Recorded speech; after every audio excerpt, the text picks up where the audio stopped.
Bom dia com a paz do Senhor Jesus. Livro de Gênesis, capítulo 25, o verso de número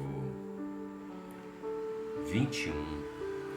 Gênesis 25, 21 declara-se assim: E Isaque orou instantemente ao Senhor por sua mulher, porquanto era estéril. E o Senhor ouviu as orações, e Rebeca, sua mulher, concebeu.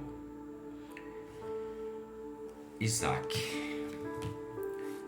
é filho da promessa que o Senhor havia feito a Abraão, quando disse que faria de Abraão o pai de uma grande nação.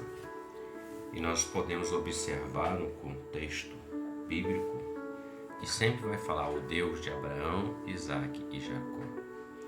E o texto que lemos aqui fala de que Isaque orou instantemente, ou seja, a todo instante, a todo momento, todos os dias.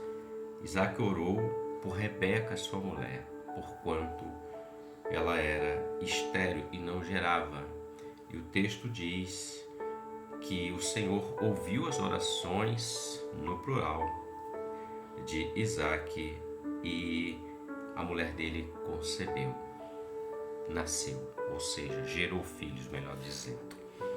Dentro do ventre dela havia gêmeos, os dois filhos de Jacó, os dois filhos de Isaque, Esaú e Jacó. Mas veja, olhando para esse texto, eu vejo que Isaque, ele estava debaixo de uma promessa que Deus havia feito a ele, ao pai dele, à nação dele, ao povo dele. E ele estava no contexto dessa promessa. Para que o nome de Abraão fosse multiplicado, a sua descendência, seu nome sobre a face da terra, era necessário da sequência linhagem. Ele estava casado com Rebeca, a qual não podia gerar. Mas o texto fala que ele orou instantemente. Ele não perdeu a visão daquilo que Deus tinha para a vida dele. Antes ele continuou orando. Talvez você não saiba, mas se sabe, vou relembrar. A palavra aqui nesse mesmo contexto, capítulo 25, vai dizer que Isaque orou durante 20 anos. Porque quando ele tinha 40, ele casou-se com Rebeca, e quando ele tinha 60, os filhos nasceram. Então ele orou por mais ou menos 20 anos para que o Senhor pudesse abrir a madre da mulher dele. 20 anos, instantemente, sem perder a visão, sem perder e sem deixar de crer naquilo que Deus havia falado com ele. Abraão, o pai dele, semelhantemente, também esperou cerca de 25 anos para que ele, Isaque, o filho da promessa, nascesse também. Aquela obra que o Senhor tinha para realizar através de José, filho de Jacó. E José foi levado ao Egito, ainda moço, com 17 anos, e ele sobe ao trono, ou ao governo do Egito, melhor dizendo, com 30. Então ele levou 13 anos para que se começasse a completar aquela promessa na vida dele. O Senhor manda um jovem, um adolescente para jovem chamado Davi, para ser o rei de Israel. Mas ele não governou de imediato.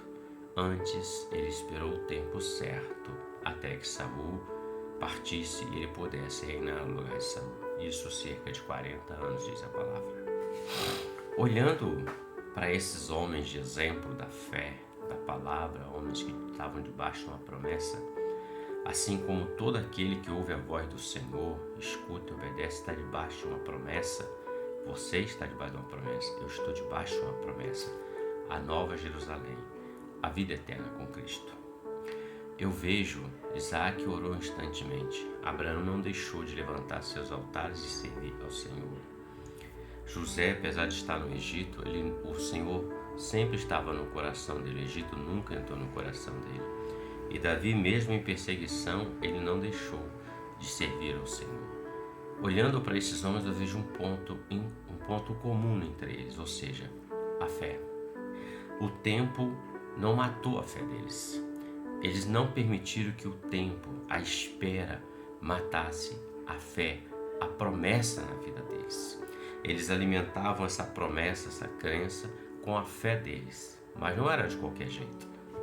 Isaac orou instantemente, esperando o tempo. Abraão levantou seus altares, orando, sempre servindo a Deus, esperando o tempo. José no Egito, fiel ao Senhor, esperando ao tempo. Davi, mesmo fugindo em cavernas e outras situações, fiel ao Senhor. Então o tempo não é para matar, o tempo é só um espaço, um aprimoramento, com permissão de Deus, mas vai acontecer na sua vida e na minha vida. O que não podemos é desistir daquilo que Deus tem para nós. Assim como Isaac orou instantemente por Rebeca e Deus ouviu e abriu a madre, da mesma forma nós instantemente continuemos louvando, orando, adorando, servindo, glorificando a Deus, porque vai chegar o cumprimento da promessa na sua vida e na minha vida. Não desista, alimente a sua promessa com a fé no Senhor, servindo ao Senhor, não se desviando, nem para a direita nem para a esquerda, mas caminhando em direção ao alvo, ao prêmio da soberana vocação em Cristo. Deus tem mais para dar aos seus servos fiéis. Reflita sobre isso. Que Deus te abençoe e você tenha um ótimo dia com a paz do Senhor Jesus. Amém.